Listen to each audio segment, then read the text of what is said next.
One of our talking points was that the opposition leader was underwater.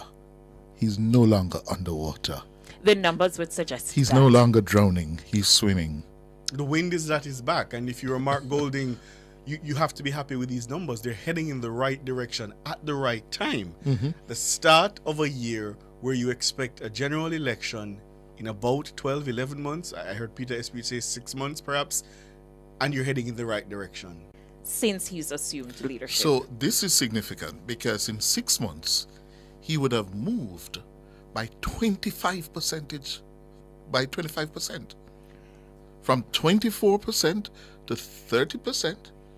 That's a 6 percentage point increase. 6 percentage point increase. No, in terms of actual percentage move, that's 25% growth in Correct. 6 months. In 6 months. That Yes. is massive.